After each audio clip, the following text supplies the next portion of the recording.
우리를 불러주시니 감사드립니다. 우리를 불러주시고 이 세우신 교회를 섬기게 하여 주시고 또 우리 주님께 예배하게 모이게 하신 주님을 찬양합니다. 우리에게 말씀하여 주시옵소서. 우리가 순종하겠나이다. 거룩하신 예수 그리스도 이름으로 기도하였습니다. 아멘. 네, 우리 모두 일어나셔서 오늘 함께 주님께서 주신 말씀 교독하도록 하겠습니다. 주님께서 오늘 우리에게 주신 말씀은 요나서 3장 1절부터 10절까지의 말씀입니다. 제가 한 절, 여러분들이 한 절 교독하도록 하겠습니다. 여호와의 말씀이 두 번째로 요나에게 임했습니다.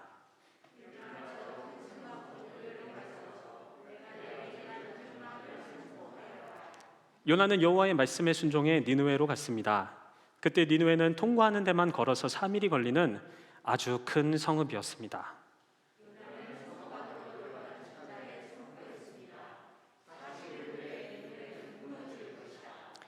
니느웨 사람들은 하나님을 믿었습니다. 그들은 금식을 선포하고 가장 높은 사람부터 가장 낮은 사람에 이르기까지 굵은 배 옷을 입었습니다.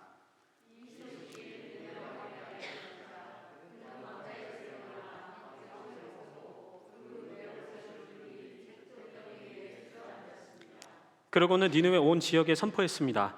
왕과 왕의 대신들의 이름으로 법령을 내리니 사람이든 짐승이든 소든 양이든 어느 누구도 아무것도 입에 대지 말라. 아무것도 먹지도 말고 마시지도 말라.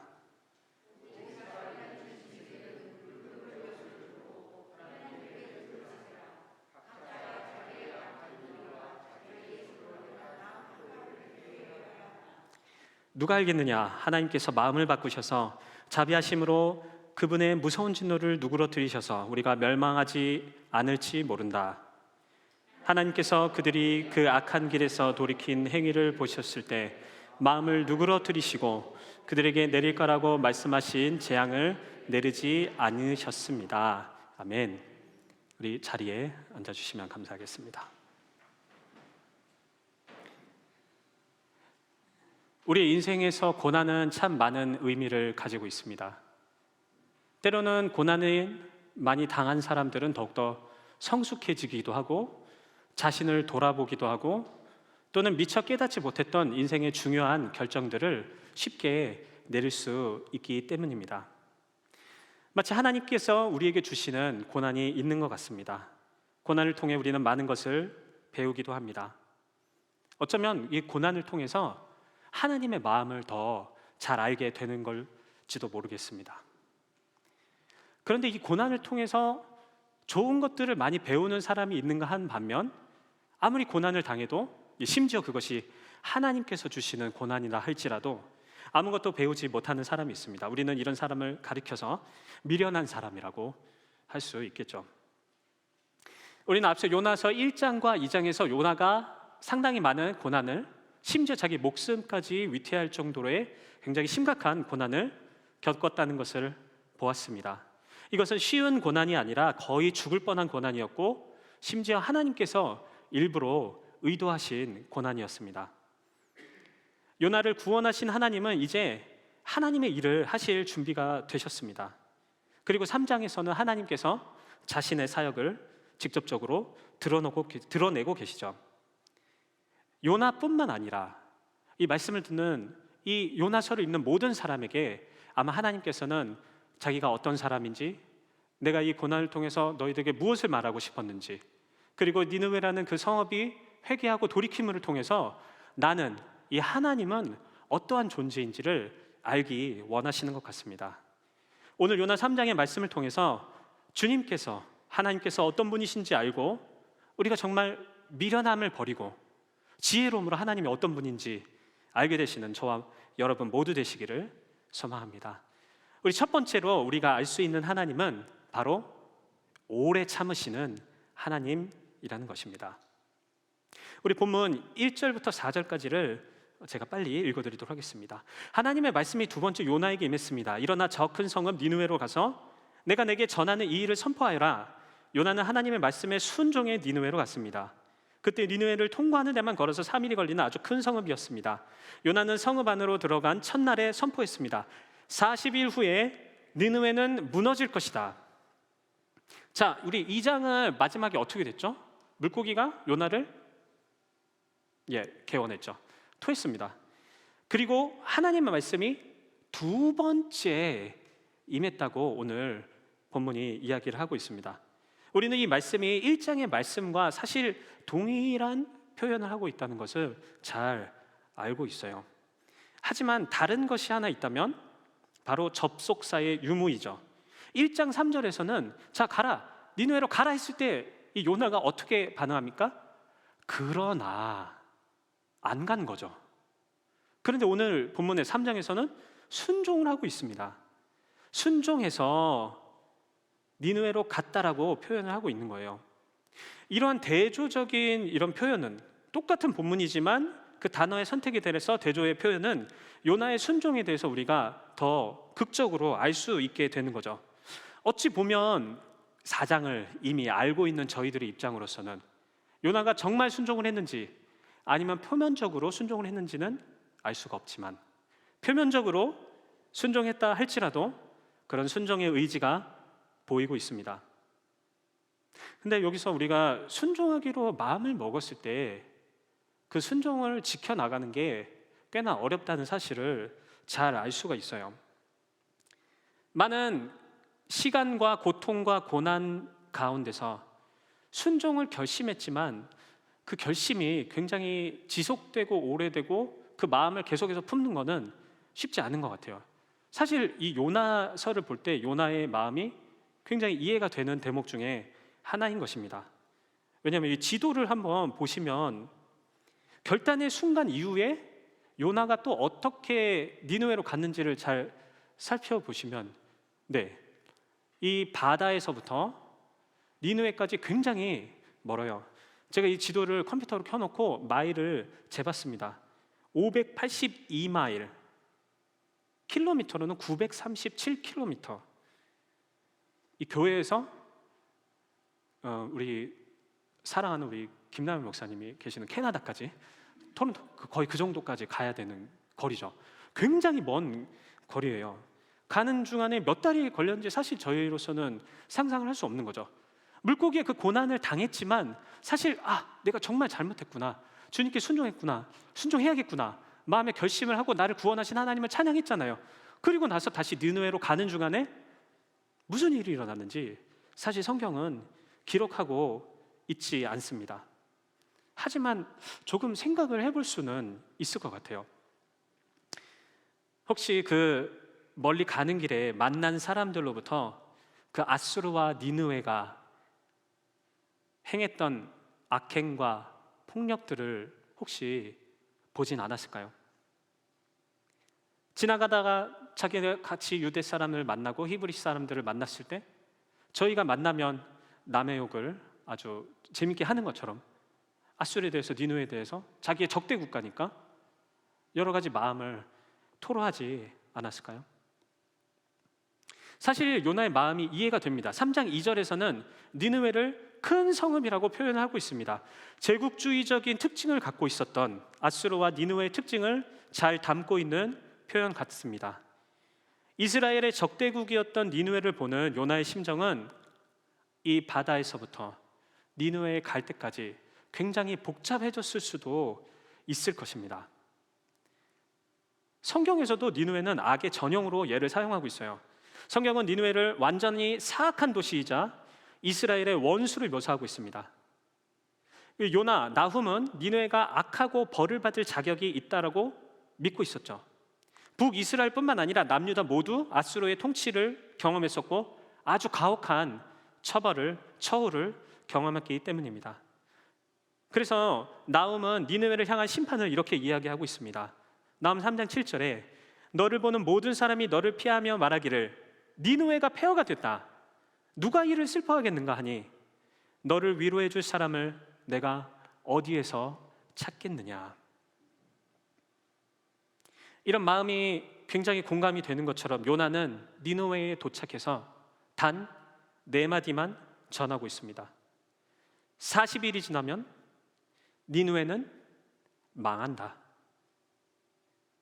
하나님은 니느웨의 돌이킴, 니느웨의 회개를 예상하시고 경고의 메시지를 하기 원하셨어요.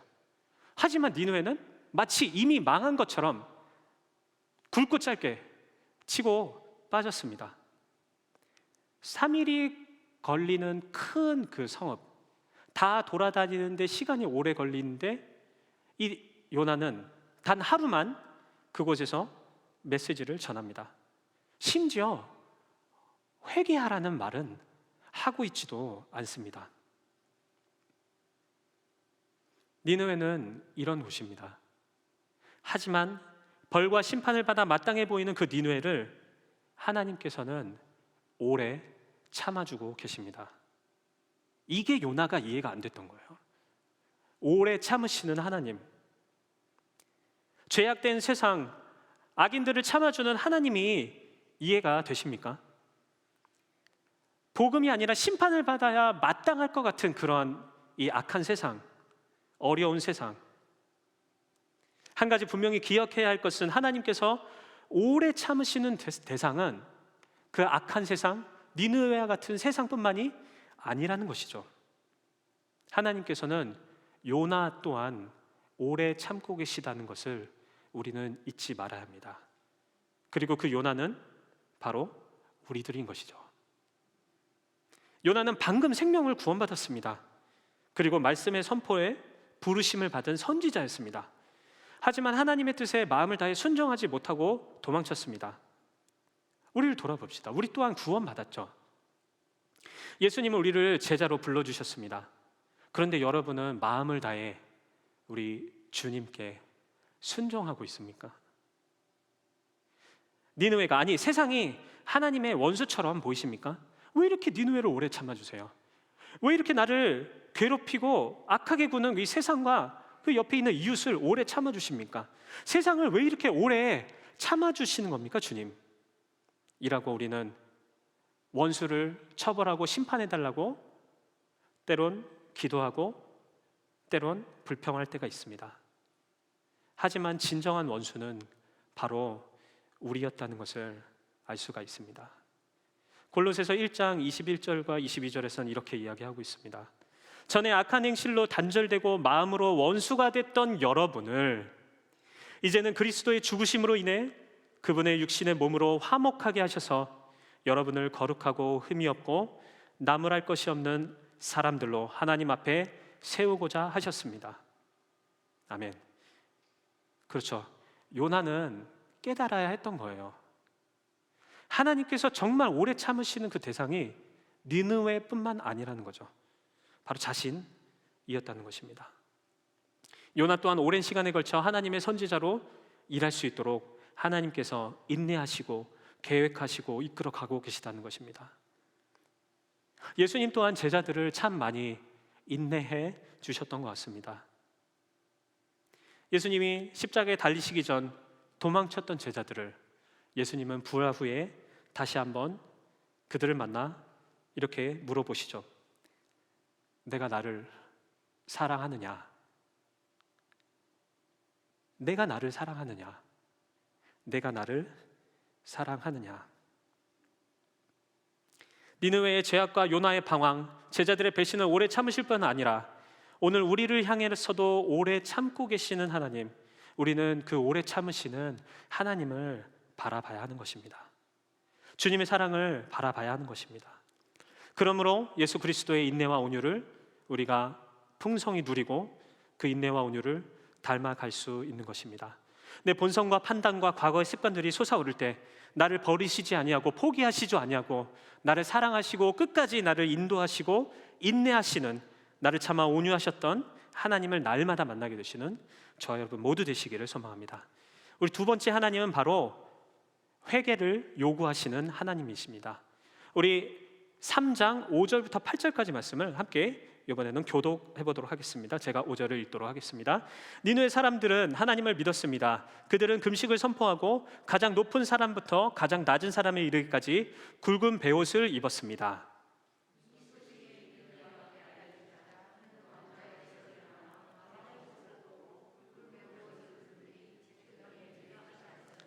그리고는 니느웨 온 지역에 선포했습니다.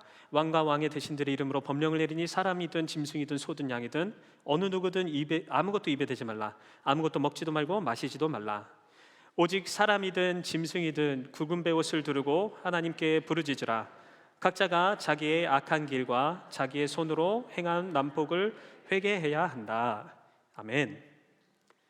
저는 사실 대학생 때부터 그 선교 비전 트립이라고 하죠. 비전 트립을 방학 때 많이 나갔었던 것 같아요. 그때 당시에 처음에 1학년 대학교 입학하고 나서 이제 거기 선교단체를 하고 있는 우리 선배들과 그 간사님이라고 하죠. 간사님의 그때는 이제 저도 놀고 싶으니까 누가 방학 때 자기 돈 들여서 그 더운 나라에 선교 여행을 가고 싶습니까? 좋은 나라에도 많이 갈 수 있는데.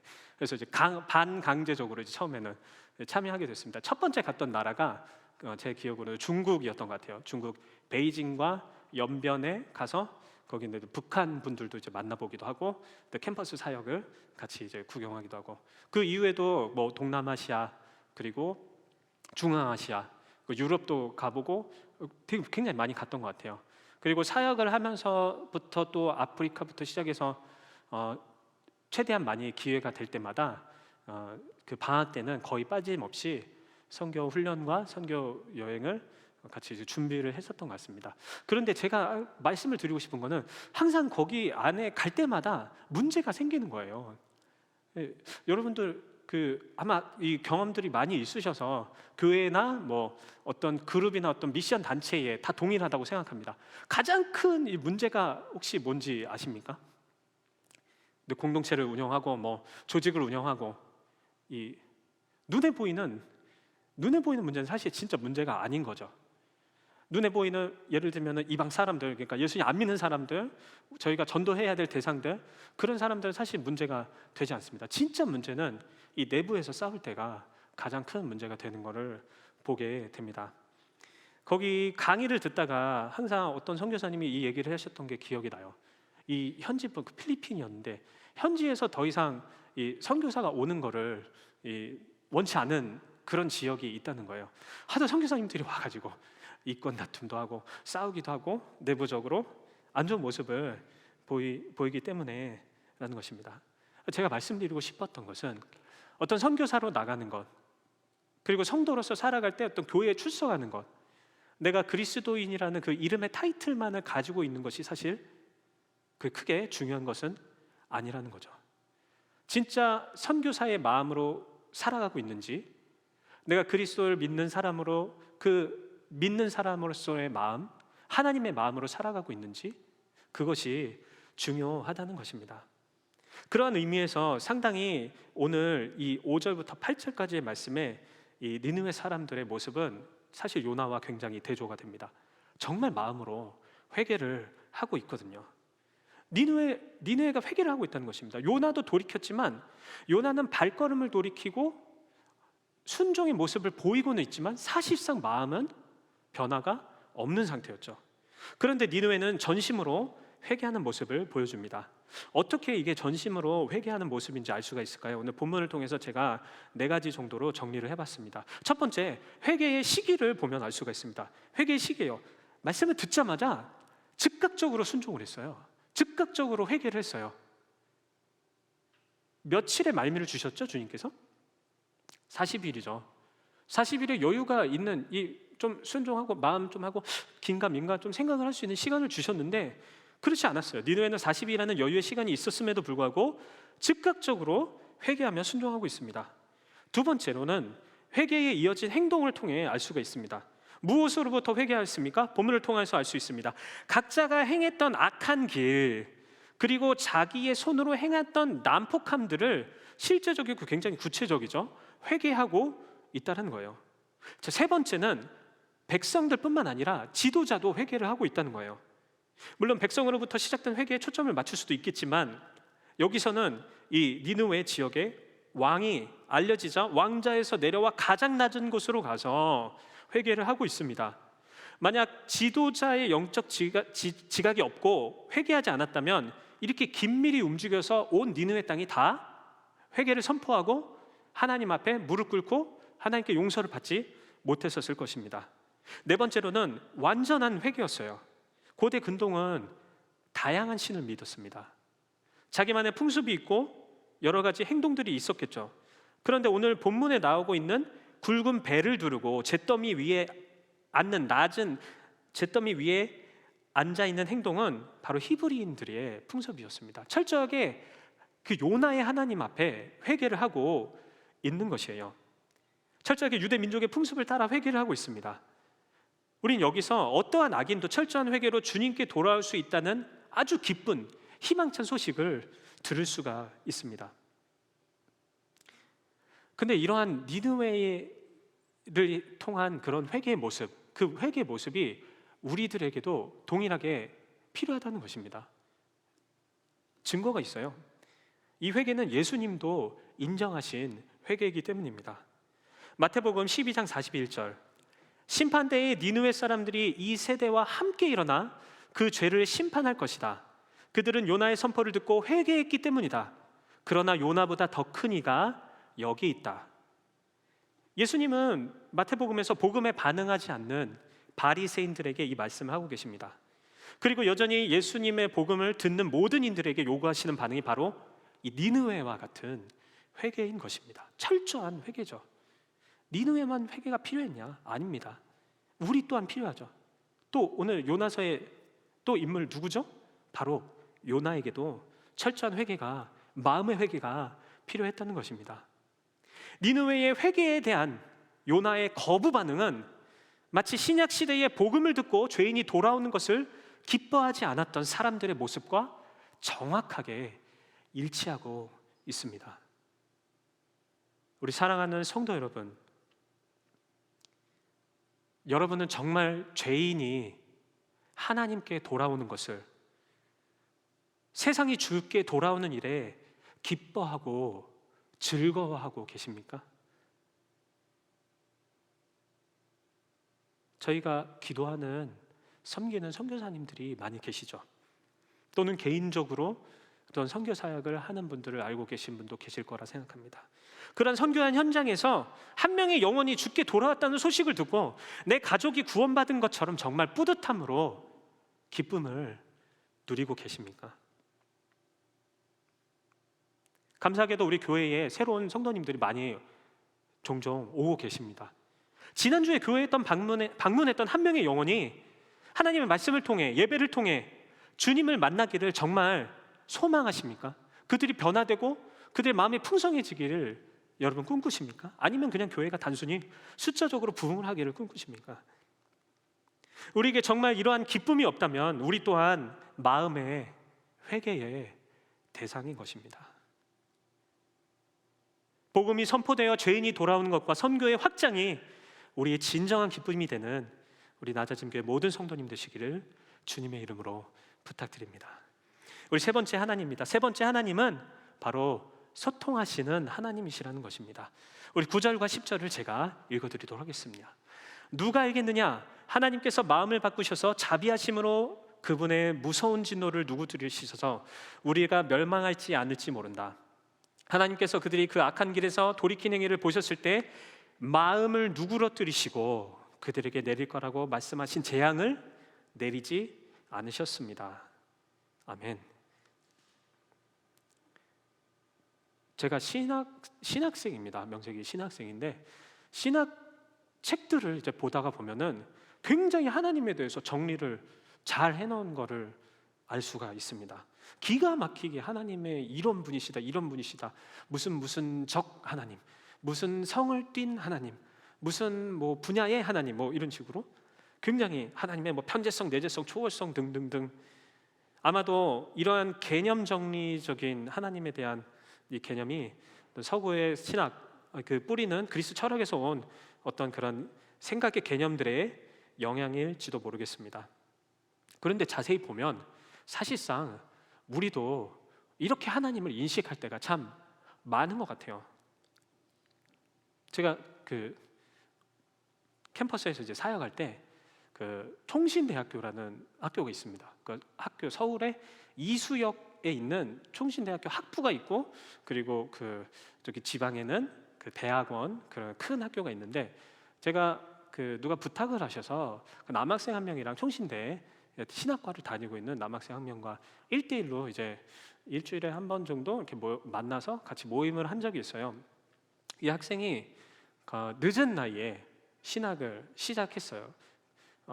부모님이 목사님인데 굉장히 가난하고 힘든 목회를 하시는 이런 분이셨어요. 그래서 약간 그런 분들은 이제 PK 그런 분들 이제 마음의 분노가 있죠. 마음의 분노가 있어서 하나님 나는 뭐 그런 거 전혀 뭐 상관없다 말 안 듣고 이러다가 유학을 가게 됐습니다. 언어 어학연수 유학을 이제 갔는데 거기에 한인 교회에서 은혜를 받은 거예요. 거기서 이제 공부하다가 정말 평생 부모님께 설교를 들었는데 은혜 못 받다가 유학 와서 참 저희들에게 참 소망이 되는 말씀이죠. 여기 유학생들 많지 않습니까? 한번 왔다가 은혜 받으면 그 사람 인생이 바뀌는 거죠. 거기서 은혜를 받고 한국에 와서 내가 신학을 해야 되겠다. 그래서 아버지의 뒤를 따라 청신대학교에 입학을 했습니다. 신학 지식은 뭐 너무 많이 알고 있죠. 제가 만나면 그 친구는 뭐 무슨 철학 신학 무슨 뭐 개론 이런 거 막 듣고 있었어요. 근데 한참 이야기하다 보니까 하나님을 정말 그냥 관계적으로 아는 게 아니라 개념적으로 아는, 전형적인 개념적으로 아는 친구였던 거예요. 그래서 이렇게 제가 조치를 내렸습니다. 기도할 때 있잖아. 기도할 때 녹음을 한번 해볼래? 그리고 그거를 이제 타자로 타이핑해가지고 다음 주에 갖고 와보자. 그렇게 얘기를 했어요. 그래서 한 3장 정도 A4 용지로 3장 정도를 쭉 그래도 성실하죠? 잘 해서 쳐왔습니다. 그리고 나서 내 다음 주에 피드백 해줄게. 여기서 보면서 이 친구가 하나님에 대해서 많이 쓰고 있는 단어와 표현들, 소위 이제 빨간 펜 선생님, 형광펜으로 이런 건 하나님에 대해서 이야기할 때는 이렇게 얘기하고, 너는 기도할 때는 이렇게 얘기하고, 그리고 뭔가 힘든 일이 있을 때는 이런 단어와 표현을 많이 쓰는구나. 무슨 얘기냐면 신학 지식은 정말 많은데 정작 성경을 읽고 하나님과 소통하는 법은 이 친구가 몰랐던 거예요. 그래서 제가 그거를 진짜 잔뜩 써서 줬거든요. 그러니까 이제 믿는 거죠. 내가 하나님을 개념적으로 알고 있었구나. 내가 신학을 공부하긴 하지만 정말 하나님과 큐티도 잘 못하고 성경이 재미가 없다는 거예요. 이 말씀을 통해서 하나님과 소통하는 법을 모르는 것입니다. 정작 하나님과 소통하고 교제하지 못하는 그리스도인이 얼마나 불쌍합니까? 영원하신, 전능하신, 전지하신 우리 또한 마치 그리스 철학식으로 하나님을 생각할 때가 너무나 많고 우리가 알고 있는 하나님의 속성을 우리 삶에 기계적으로 적용하고 싶을 때가 많이 있습니다. 하지만 이 요나서에 오늘 말씀하셨던 하나님은 어떤 하나님이십니까? 바로 하나님이 모든 걸 알고 그리고 정확한 잣대로 평가하셔서 자기가 마음 먹으셨던 심판을 어떻게 하셨어요? 바꾸신 분이십니다. 때로는 계획을 사람들을 위해서 수정하시는 분이셨고요, 자비를 베푸시는 마음을 가지셨을 뿐만 아니라 요나와 소통하기를 원하셨던 하나님이십니다. 무슨 얘기냐면 그 존재만으로도, 그 개념이 아니라 우리가 알고 있는 그 지식이 아니라 정말 우리가 얘기하고 기도하고 우리가 간구할 때 응답하시는 그 존재만으로도 우리에게 힘과 능력이 되시는 분이 바로 하나님이시라는 겁니다. 요나의 문제가 무엇이었습니까? 바로 이러한 소통의 하나님, 하나님의 반응에 재앙을 거두시는 하나님, 인격의 하나님께 짜증을 내고 있는 것입니다. 저는 이 요나의 모습을 보면서 팀 켈러 목사님이 쓰신 책 중에 만들어진 내가 만든 신이라는 책에서 사람들이 우상을 만들어내는데 그 우상은 반드시 하나님과 달리 우리들의 뒤통수를 친다라고 표현한 장면이 생각났습니다. 우리가 만든 신, 우리의 개념적인 인격적이 아닌 하나님은 우리들을 언제든지 배신할 수 있다는 것입니다. 하나님은 그런 분이 아니시죠. 인격적인 하나님은 회개에 응답하시는 하나님이십니다. 우리의 기도에 응답하시고요, 우리의 간구에 귀 기울이십니다. 오늘도 세계 곳곳에서 주님을 따르는 성도들 가운데, 고난을 짊어지고 복음에 반응하는 교회 가운데 살아서 소통하시고 역사하시는 하나님이신 것입니다. 그렇게 우리는 주기도문을 첫 구절에 하늘에 계신 우리 아버지여 라고 표현할 수 있는 것이죠. 모든 것을 초월해 아시고 모든 것에 초월해 계신 하늘에 계신 분이시지만 우리의 현장과 우리의 삶과 우리의 인격에 굉장히 관심이 많으신 분이신 것입니다. 우리는 이 선택의 기로에 놓여 있습니다. 요나와 같이 마음의 회개 없이 있는 그 자리에서 만족하며 마음을 닫고 살아가시겠습니까? 아니면 정말 역동적으로 우리의 마음을 움직이시고 우리와 소통하기 원하시고 액티브하게 우리들의 사역과 우리의 삶을, 그리고 우리 삶을 통해서 세계 역사에, 선교의 역사를 움직여 가시는 하나님과 함께 살아가겠습니까? 날마다 기도와 묵상, 큐티와 예배와 일과 가정의 현장 가운데서 주님과 시원한 소통을 누리시는 저와 여러분 모두 되시길 소망합니다. 오늘 말씀을 마치도록 하겠습니다. 우리는 이제 3장까지 참 많은 구원받은 사람들을 보았습니다. 1장에서는 선원들이 구원받았고 2장에서는 요나가 구원을 받았고 3장에서는 니느웨 사람들이 구원을 받고 있습니다. 이러한 인내하시는 하나님, 회개를 원하시는 하나님, 소통하시는 인격적인 하나님을 통해서, 그렇다면 정말 우리에게 원하시는 것은 무엇일까요? 주님, 우리에게 이렇게 묻고 계실 수도 있습니다. 아직도 내 사랑의 인내를 모르겠니? 아직도 너 마음의 완전한 회개를 못하지 않았니? 아직도 네가 만들어낸 개념으로 나를 믿고 나를 따르고 있니? 나와 소통하고 교제하기를 원하니? 나는 인내와 사랑과 소통하는 인격의 하나님이다. 나는 너희를 긴밀히 만나기 소망한다. 건물과 사람은 있지만 복음의 정신을 잃어버린 교회, 선교의 목표를 상실한 교회, 하나님보다 인간적인 목표에 더 가치를 두는 교회, 그런 요나와 같은 교회에 오늘 하나님께서는 요나서를 통해 말씀하고 계신 것입니다. 그렇습니다. 요나서의 주제는 바로 모든 열방과 영혼을 향한 하나님의 그 뜨거운 사랑, 간절한 사랑, 그 사랑을 통한 선교의 명령이 담겨져 있는 책인 것입니다. 예수님께서도 마태복음 28장 19절에서 20절에 이렇게 이야기하고 계십니다. 그러므로 너희는 가서 모든 민족을 제자를 삼아 아버지와 아들과 성령의 이름으로 세례를 주고 내가 너희에게 명령한 모든 것을 그들에게 가르쳐 지키게 하라. 보라, 내가 세상 끝날까지 너희와 항상 함께 있을 것이다. 예수님께서 우리에게 맡기셨습니다. 예수님 또한 우리와 소통하며 이 교회를 이루어가길 원하십니다. 이 사명 붙잡고 이루어지는 것이 최고의 기쁨이 되는 저와 모든 나자림교회 성도 여러분들 되시는 주님의 이름으로 부탁드립니다. 이 시간 함께 우리 찬양하고 기도하도록 하겠습니다.